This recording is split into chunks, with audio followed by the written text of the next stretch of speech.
next month. And we have our Secretary of the PLLO, Usman Mendoza. We have just received the net expenditure program for fiscal year 2023. We're very, very happy that we have received it within the recommended period within which we can now act with dispatch on part of the House. Earlier we mentioned that the House of the People, your Congress, will effectively respond to the needs of the people, especially in addressing the continued impact of the health crisis and to create more jobs and to ensure food security. As such, every centavo of the national budget will be spent wisely to implement programs that will save lives, protect communities, and make our economy strong and more agile. Our leadership endeavors to be in partnership with Senate and Malacanang, and we shall work on boosting our infrastructure development through our Build Back More program. And the House leadership is eyeing to finish committee and plenary deliberations on the budget proposal before October 1st, when Congress is scheduled to go on recess, and that will last up until November 6th, our break. We will perform our constitutional mandate to scrutinize and yet act deliberately, judiciously, and very, very cautiously the national budget, for it is the most important piece of legislation that we shall face this year. The budget of 2023 will be transparent. This will be a product of the entire House of Representatives, where the majority will listen to the minority bloc's concerns, and of course, we as the representative people will also be extremely sensitized to their needs, and that this budget basically encompasses the hope, the future, and the agenda for prosperity in the country this incoming 2023. Again, I'm indeed honored to have the pleasure to have with us Secretary Amina Pangandaman from the Department of Management and her team. And we will be ready to address your questions and concerns on the national budget. Maraming salamat po at maraming sa inyo.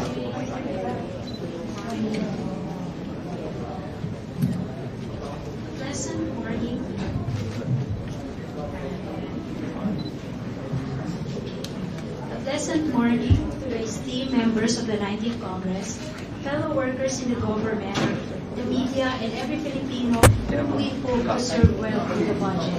Magandang umaga po. A budget that is responsive to every need of every Filipino. This was our mantra in each analysis and every decision we made in crafting the fiscal year 2023 National Expenditure Program.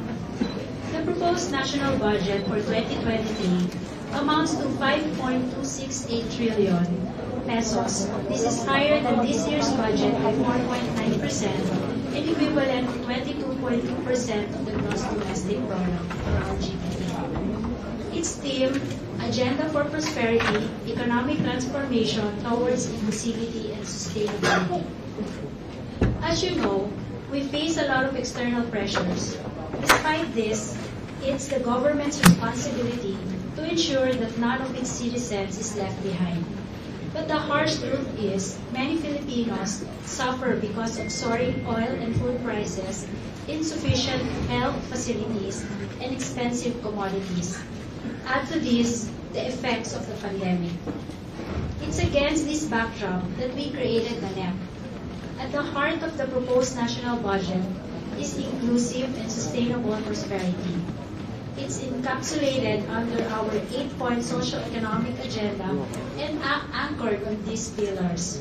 First, strengthening the purchasing power of Filipinos. Second, reducing vulnerability and mitigating the scarring from COVID-19 pandemic.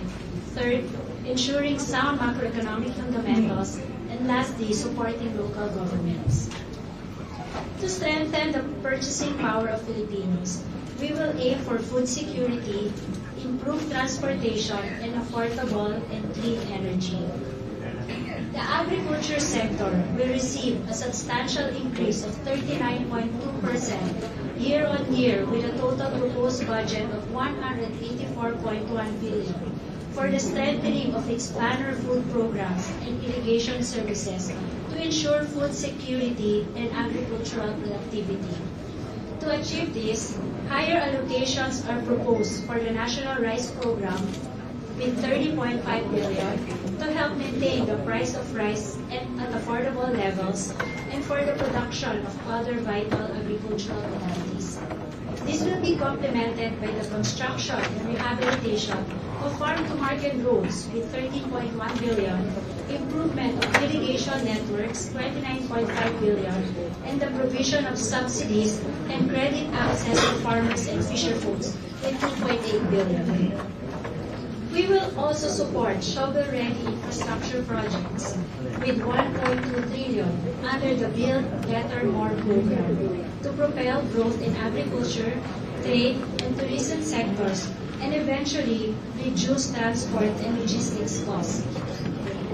In line with this, the Department of Transportation will receive a budget of 167.1 billion or equivalent to 120.4% increase over the previous year's level.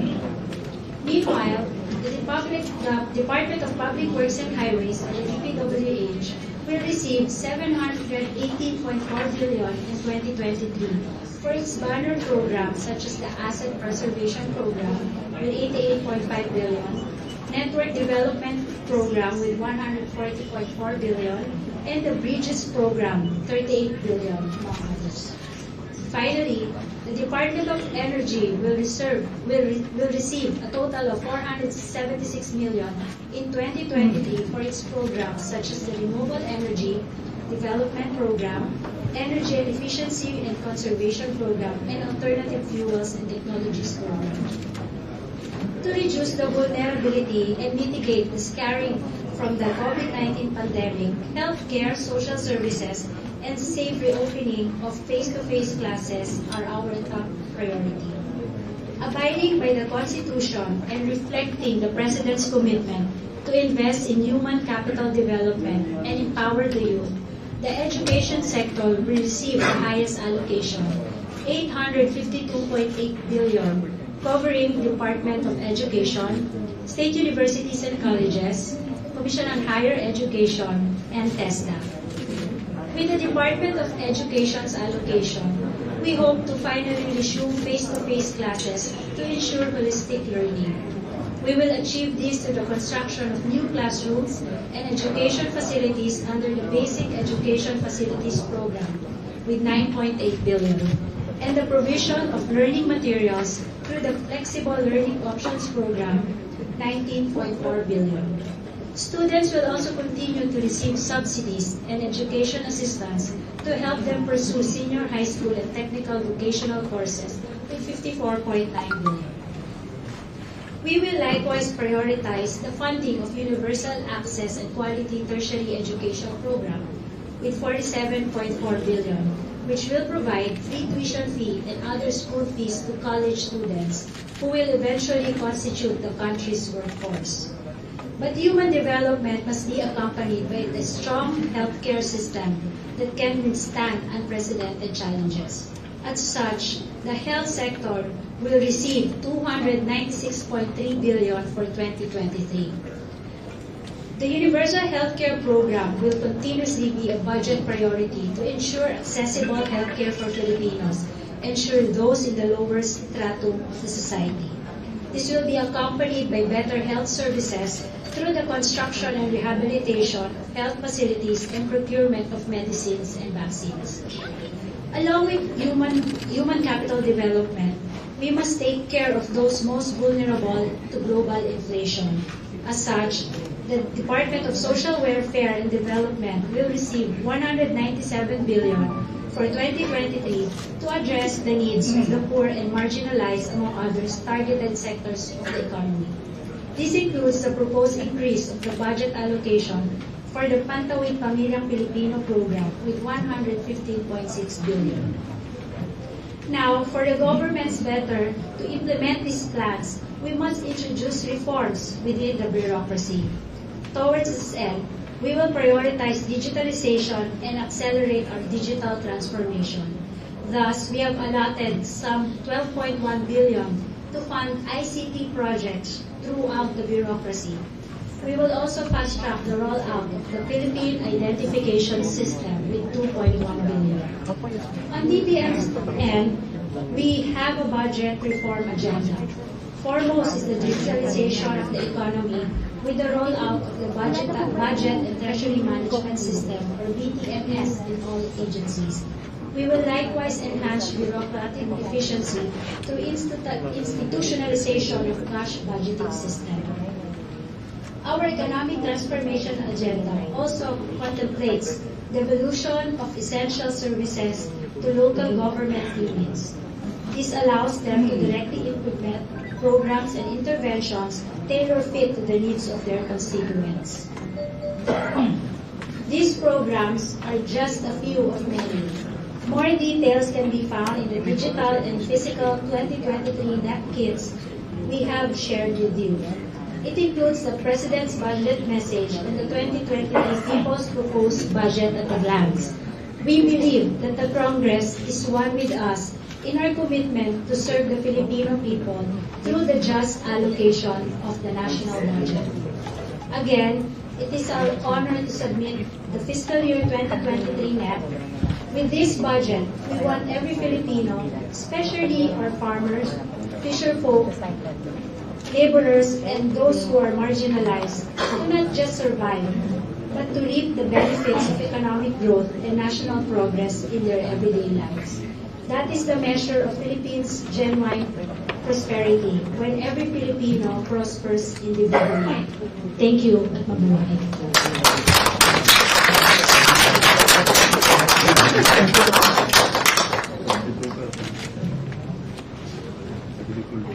Thank you, Secretary. We welcome our friends from media here today. I am Celine Buencamino of the Press and Public Affairs Bureau. May we request everyone to just come up here, the ones who want to ask questions. Please identify yourselves and your agency. And we request that questions just be related to the presentation this morning. Thank you.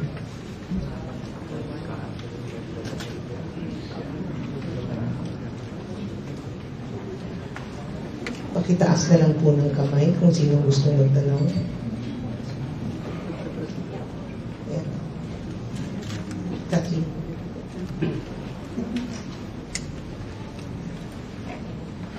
Good morning po, ma'am. I'm Kathleen Forbes from Radyo Pilipinas Government Media. First question ko po for Secretary Pangandaman. The theme po of our budget nga is prosperity, economic transformation, inclusivity, and sustainability. Juan, bakit po ito yung ating napiling theme para sa 2023 budget? And speaking of inclusivity, baka po pwede na rin namin matanong, kasama na rin po ba dito sa 2023 budget, or magkano po yung inilaan natin for our OFW sector, specifically for the new Department of Migrant Workers? Thank you. Okay. Our budget is basically anchored on the 8-point socio-economic agenda. This is encapsulated in the President's MPFF, the Medium-Term Fiscal Program framework that we presented to the Congress, which was already approved by the House of Representatives. Thank you, Speaker. So the 8-point socio-economic agenda are food security, improved transformation, affordable and clean energy, healthcare, social services, safe face-to-face education, bureaucratic efficiency, and sound fiscal management. Inclusivity naman po is because we want every member of the society to be part of the growth that we aim to achieve po in the coming years from 2023 onwards until 2028.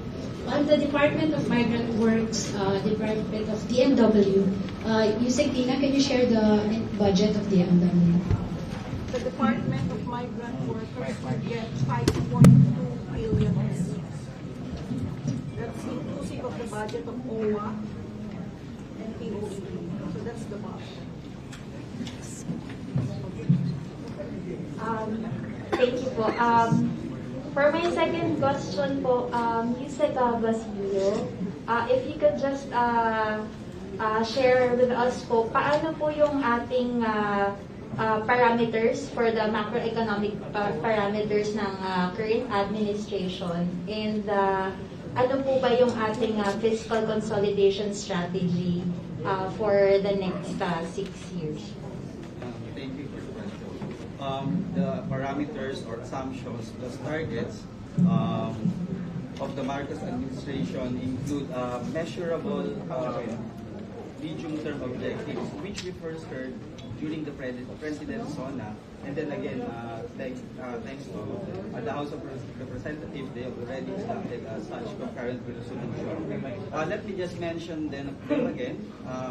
6.5 to 7.5% GDP for 2022, 6.5 to 8% real GDP growth annually between 2023 to 2028, which should again, since the plan is of course to make growth inclusive, then we should reach single-digit poverty incidence or poverty rate by of 9% or single-digit poverty rate by 2028 at the end of the medium term or the president's term.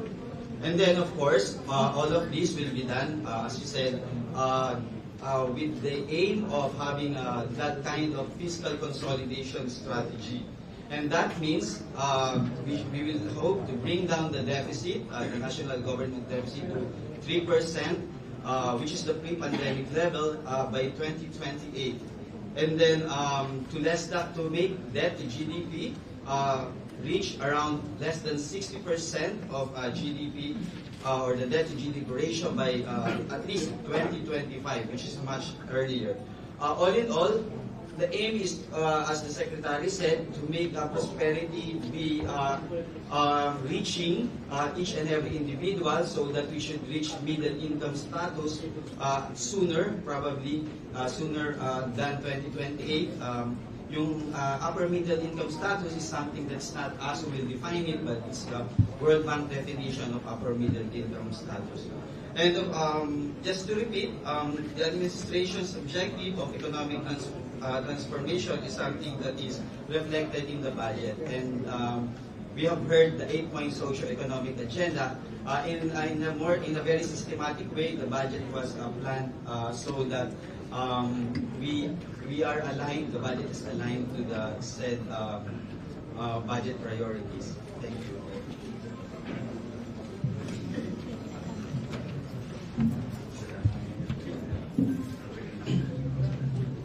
Good morning, ma'am, kay Budget Secretary. Felix Tambong po from DCRD Radio Bandido TV. Ma'am, nabanggit niyo po yung 39.2% for agriculture. Nagre-represent po ba siya sa 39% of the National Expenditure Program? Secondly, ma'am, isa pa, yung 100% increase for the DOTR. Ano po yung basis? Thank you po.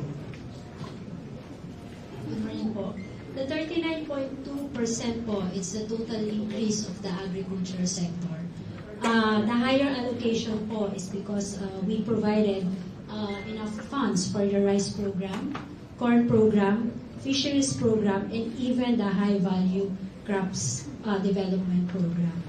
As also mentioned, the DOTR po will also have an increase of 120.4 billion. The increase po is basically to fund the core programs of DOTR.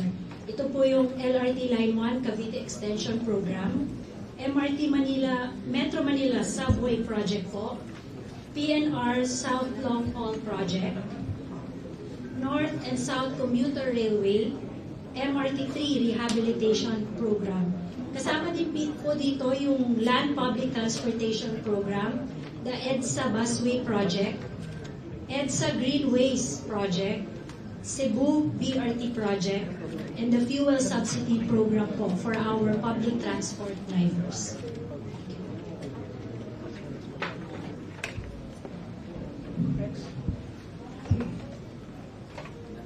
Next po. Morning po. Jessica Lugo po from IBC 13 Sec. Kunin ko lang po yung inyong statement or answer regarding dun sa plano natin for the national debt and your target on the debt to GDP ratio by 2028. You Secretary. Thank you. So the target debt to GDP ratio by 2028 is expected to be around 5.1 to 5.2%. And the key strategy, of course, is to let the economy outgrow debt. And that means year in, year out, from now until from this 2023 budget to 2028, we want the NEP or the eventual GAA should be stimulative of the economy so that sustainable and inclusive transformation of the economy is achieved and prosperity is distributed so that yung growth is multiplied across many sectors. So, and that of course includes agriculture, industry, and services sector.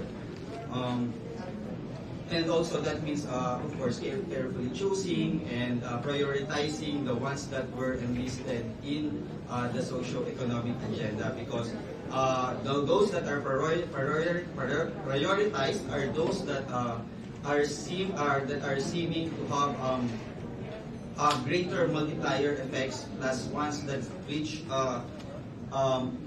or spill over to those sectors that are usually left out in the economy. Thank you.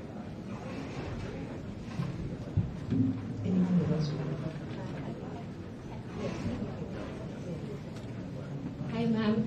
Hi po. Good morning. Cian Arcangel from CNN Philippines. For our House leaders po, maybe Kong Zali or Kong Stella po can answer. Ano po yung magiging strategy natin for the budget hearings para po ma-ensure na they go fast considering that we are working on a limited schedule and time frame po?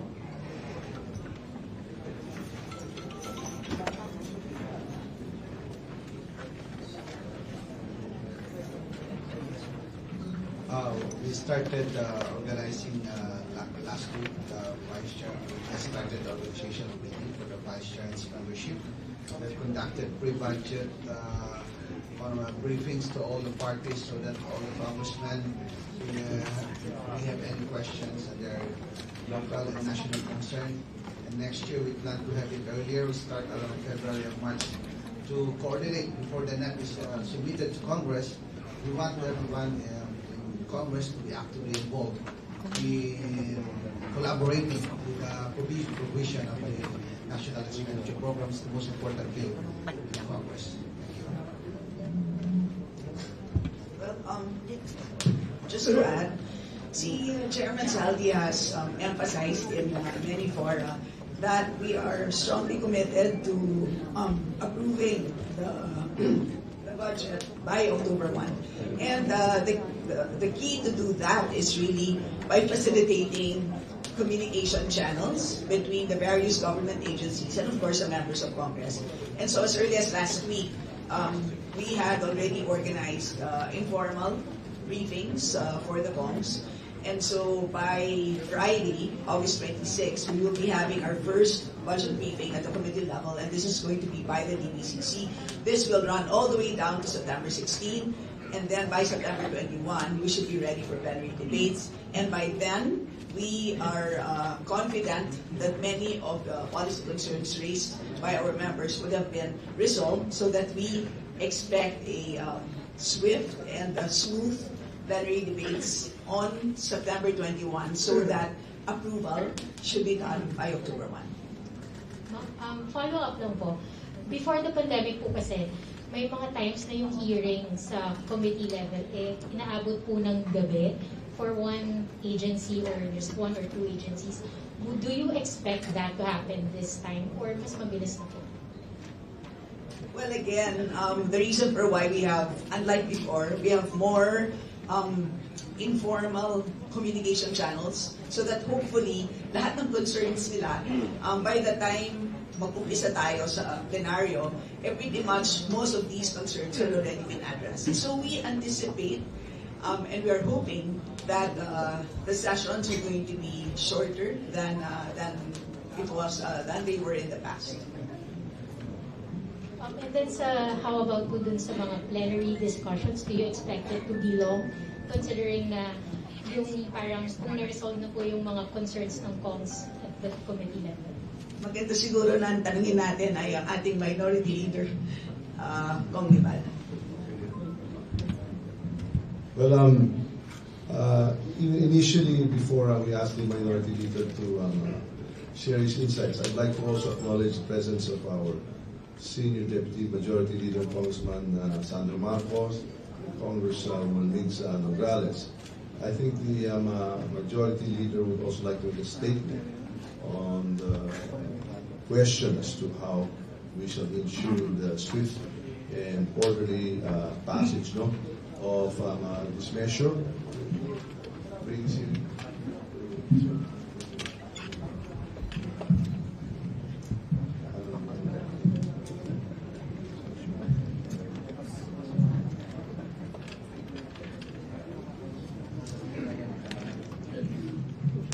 Well, we have already coordinated with our teams in the Committee on Rules. We have prepared 3 teams, and we are ready for the plenary deliberations on the budget.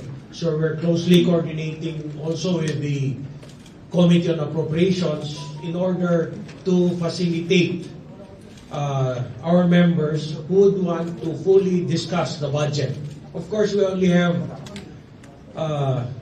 one thing to do, is to pass this budget, the General Appropriations Bill, if there is any law that is required for us to act on, and that is the General Appropriations Bill. So we are prepared for this. We have arranged the teams, and we will not also be remiss in our job to scrutinize properly the budget. I will give the Committee on Appropriations has already made that process wherein pre-budget deliberations are being held so that other parochial concerns will be addressed in the committee hearings, and more policy questions will be addressed in the plenary deliberations.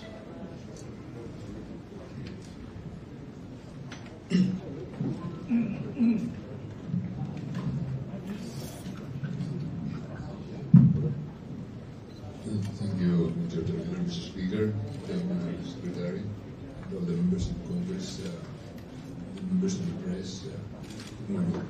And also the minority would like to thank the Honorable Secretary for submitting this as promised August 20 to 10 o'clock.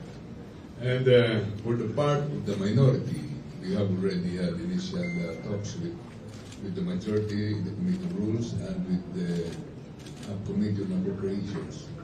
And I manifested that Congress works on a committee system where the Committee on Appropriations will sponsor this so that all the concerns of the majority are properly addressed during the committee deliberations in the Committee on Appropriations. And after which we will do our part. This will be a gargantuan task for the minority because as you would know, we are only 25 members and there are 80 standing committees of Congress, and we will be facing 28 subcommittees of the Committee on Appropriations. But democracy is strengthened when we are able to check, we are able to do our part. So we will be doing our part in checking, in interrogating, in scrutinizing this budget. And we will be doing it in the plenary. We had already pre-budget hearings, and we have been participating in this so that we can appropriately finish this as promised by the Speaker on October 1, meaning we will study, interpolate, interrogate. We will show the side of the minority, the voice of the people, but we will not be obstructionist, but rather we will be a constructive minority because we are only in one house, we are only in one country, and we will show that this budget hearing, which is the biggest piece of legislation this year. So thank you very much, Mr. Speaker. Thank you. Anyone with you?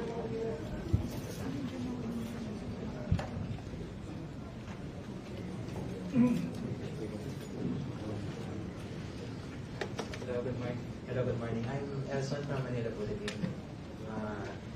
This is for DBM po. Could you please walk us through the budget for DepEd? Obviously, tumaas po siya, but how did we come up with such increase, and would this increase be enough to address the challenges of the labor when it comes to the education sector? That's my first question.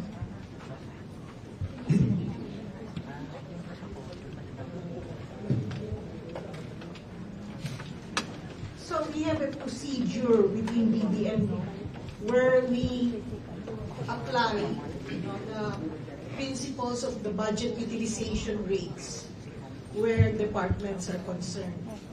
So when we went through the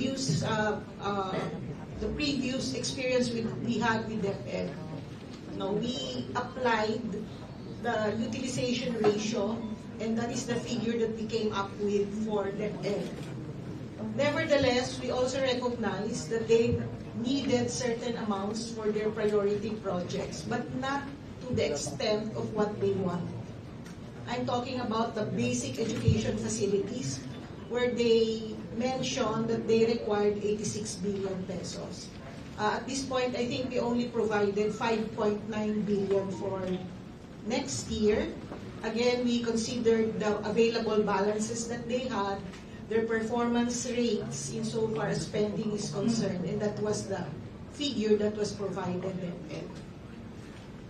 The increase, by the way, if I'm not mistaken, is something like 12.2, which is much higher than the 4.9% increase of the overall budget. Thanks for that. For my second question, I'm looking at the budget of the DPWH sa infrastructure po.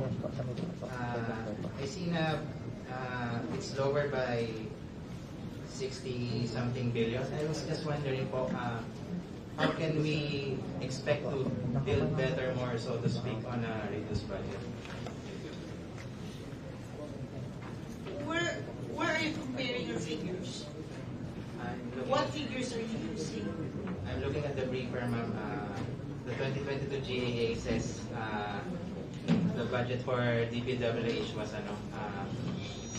786.6 billion, and the proposed budget right now is 718.4 billion. I think the 786 million is the proposal of DPWH.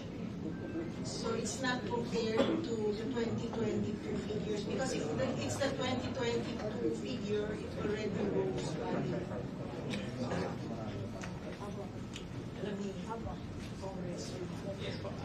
it rose already. So that figure that you are citing is the proposal made or submitted by DPWH. Thank you.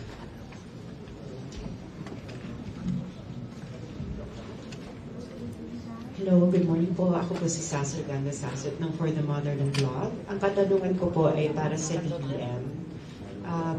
Alam po naman po natin na meron pong proposed na right sizing ng government bureaucracy ang BBM administration. So ang tanong ko po, maapektuhan na po ba yung budget ng mga agencies na masasama sa right sizing program ngayong 2023 budget?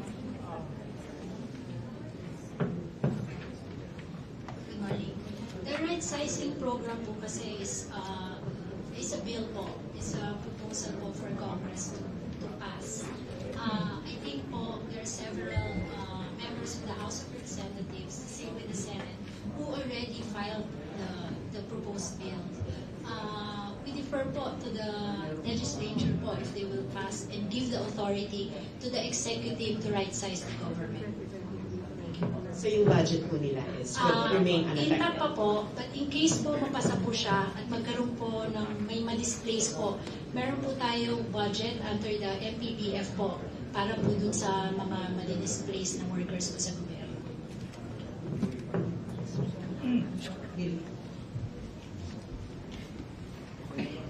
Magandang umaga po. Billy Vegas from Abati and Politico. Ma'am, first question po. Ano po yung reason behind doon sa pagtaas ng 4-piece fund? Nagbabalidate po ang DSWD ng beneficiaries.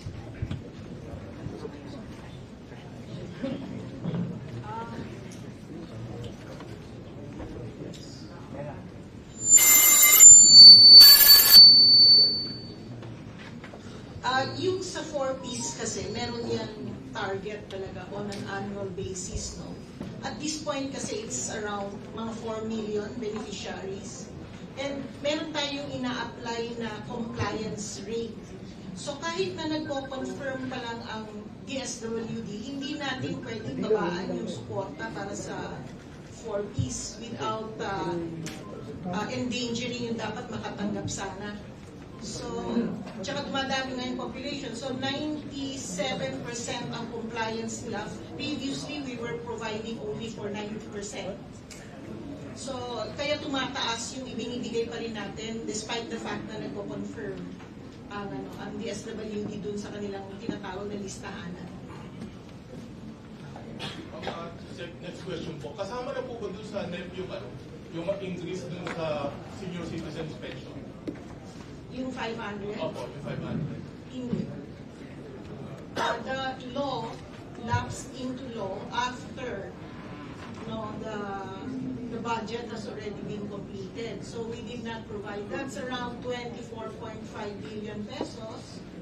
So we would like to defer to the wisdom of Congress on this. Although we will be providing them with the utilization rates of various departments so that they will at least know where it can be sourced.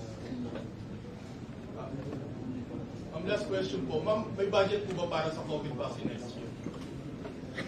Yes, but it is under the unprogrammed fund because we still have vaccines in our inventory. But once na sinabi meron na kailangan ulit kung bumili ng mga yung reformated vaccines, we have sufficient cover under the unprogrammed appropriation. Pambali magkano po yun? If I'm not mistaken, mga 20 plus billion yun eh. Not sure about the figure. You have our last two questions, please.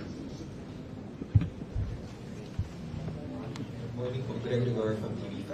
Secretary Pangandaman, just a clarification po. Sa briefer, there is written we have 197 billion proposed budget for the disability.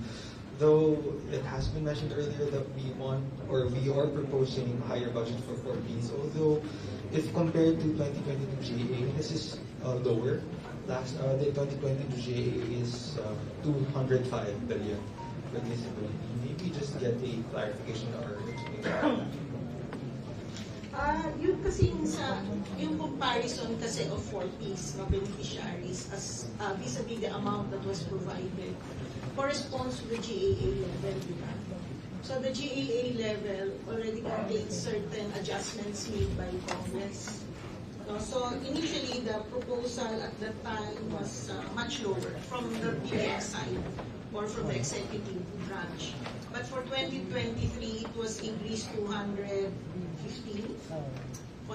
billion, if I'm not mistaken. This is for Ps. So the equivalent amount is for 4.4 million beneficiaries. Yung budget of the entire department. For the entire department, It shows it's yeah, it will be smaller because there are adjustments made or introduced by Congress. It is the prerogative of Congress to either reduce or increase the budget as long as the total program is not exceeded. Last question from my end. Where are we targeting to get the budget for the next year?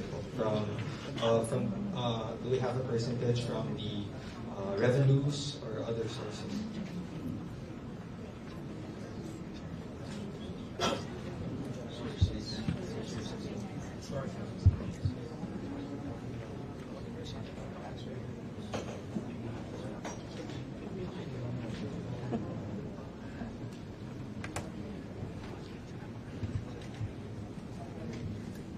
So, for 2023, yung tax revenues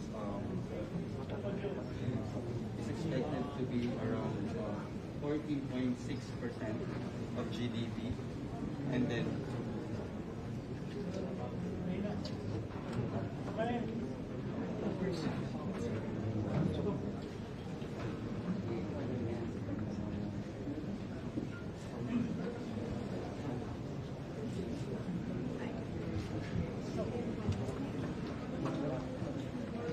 So the revenue program is around 3.6 billion pesos, 3.6 trillion pesos, and that is around more than half of the budget, 5.268 trillion.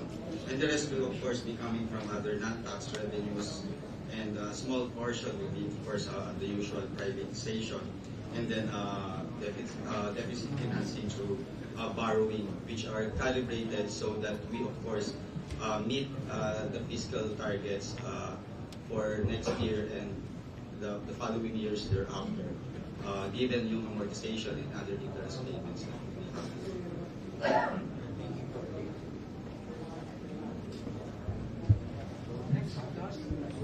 Good morning. For our secretary po, the DPWH, ma'am, meron pong yung climate change expenditure tagging. Pwede ko lang pong ma-explain kung ano po yun talaga. Mark Lopez po ako, Google Vloggers. Thank you. Hi, Mark. I think the climate tagging program was introduced around 4 or 5 years ago at the DBM and the Climate Change Commission. Ang simple explanation ng niya is of our total budget, we tag a certain percentage for climate change goals. This is for adaptation, mitigation, and restoration of our budget. For our 2023 budget, a total of 459.5 billion has been tagged as climate change expenditures. Examples of these projects are flood management control programs, national greening program, of course, of the DNR, protected areas development and management program, again from DNR, and management of coastal and marine resources areas of the DNR. So these are po mga enhancements and reinforcement of existing programs. Yes, po. Thank you, ma'am. We have one last question from Business World.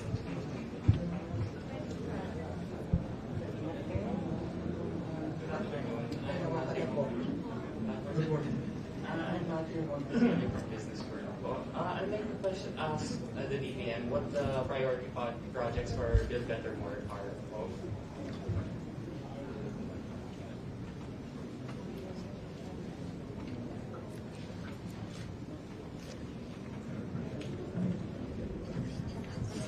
Build Better More po under the DPWH po. Build Better More po. Or Build Back More. Build Better More. Build Back More. Okay. Yung DPWH core programs po, much of it po is for asset preservation program po, maintenance and rehabilitation and reconstruction of roads, network development programs po to expand the connectivity and road systems across the country. We also have the bridge program po, construction and maintenance and repair of bridges. And yung mga convergence programs po natin with Department of Tourism, DepEd, DA, and DBI. And related po dun sa Build Better More program natin, which is an expansion of the Build program. Our programs po under the DOTR, which I also mentioned earlier.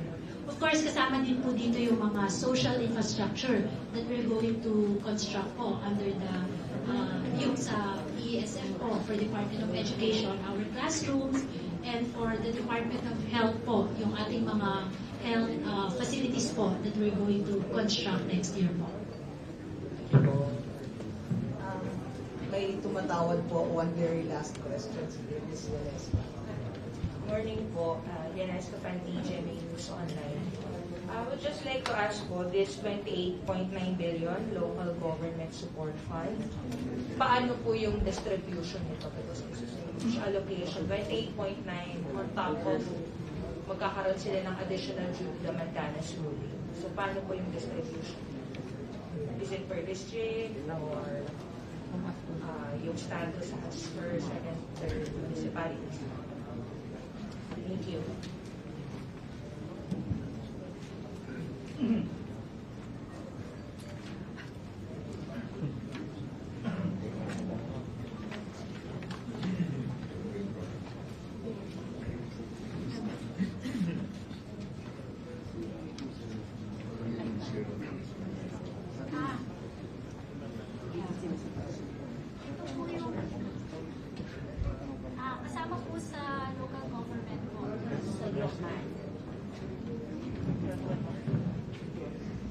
Kasama po sa budget ng Local Government Support Fund po yung pondo po natin for support for barangay development program of the National Task Force to End Local Communist Armed Conflict.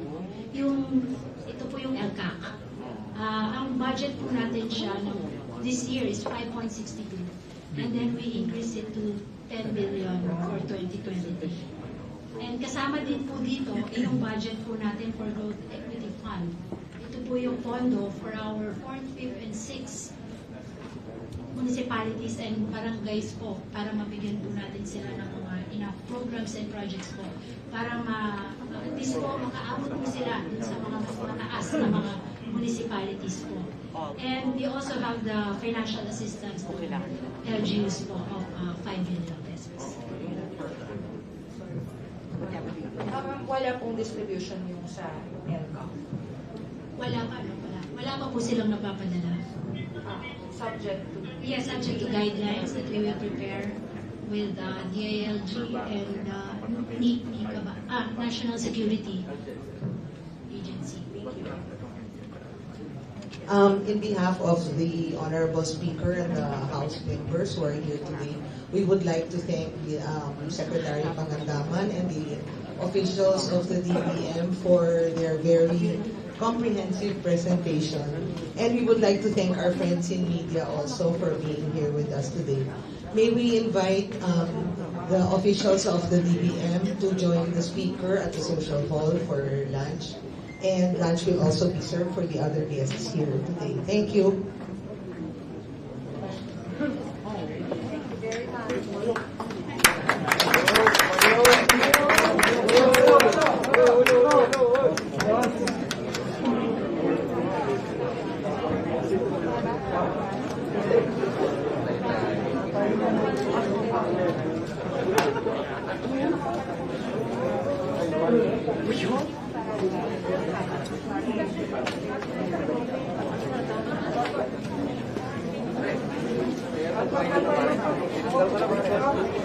you.